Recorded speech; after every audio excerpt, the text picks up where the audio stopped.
Hey everyone, and welcome to World Heritage Journey. Today we're at the old town of Bamberg in southern Germany.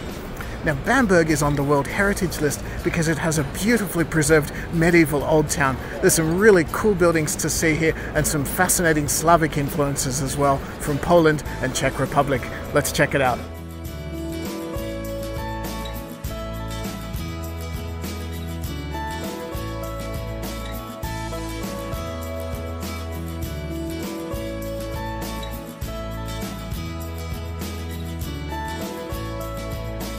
Behind me you can see one of the most unique buildings in all of Bamberg, and it's the Altrathaus, or the Old Town Hall.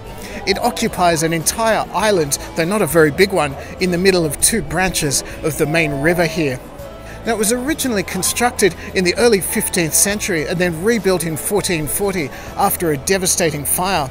But a lot of the outside is actually covered in Baroque decorations from the 18th century, and they've got a real Czech style to them, particularly the frescoes that you can see. It's really, really pretty and really interesting too.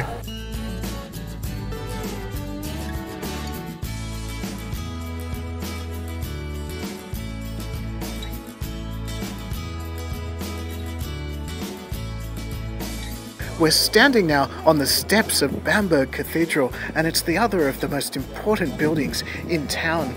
It was constructed in the early 13th century in a mixture of Romanesque and Gothic styles because tastes were changing as they built it. And you can actually see as you look up the tower where the curved Romanesque style windows give way to pointed Gothic style ones, and that's a fascinating little detail.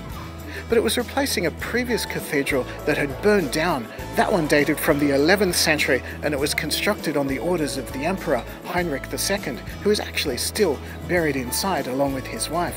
Inside you'll also find the tomb of Pope Clement II, and he's the only pope buried north of the Alps.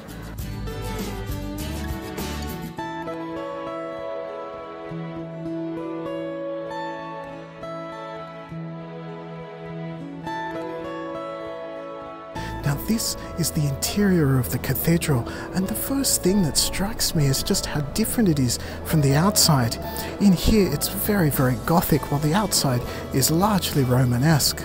Now there's quite a lot of people in here at the moment, but I've managed to see everything that's really important in here, such as the tomb of Pope Clement, the tomb of the Emperor Heinrich II, and of course his wife as well, and the Bamberg Horseman statue, which you can just see over my shoulder. Now it's really interesting because nobody actually knows who sculpted it or why, and it's not even known who the sculpture is of, though these days the consensus is that it's probably King Stephen of Hungary from the 11th century.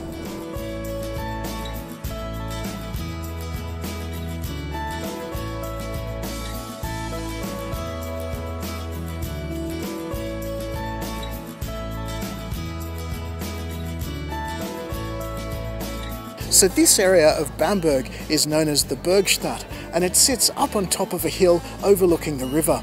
Now it's actually the oldest part of Bamberg, and this is where the original fortress and palace were constructed. But it's such a lovely little spot here. It's known these days as the Old Court. There's no royal palace or fortress here anymore, but there's some beautiful half-timbered houses, some Gothic buildings as well, and an incredible Renaissance portal.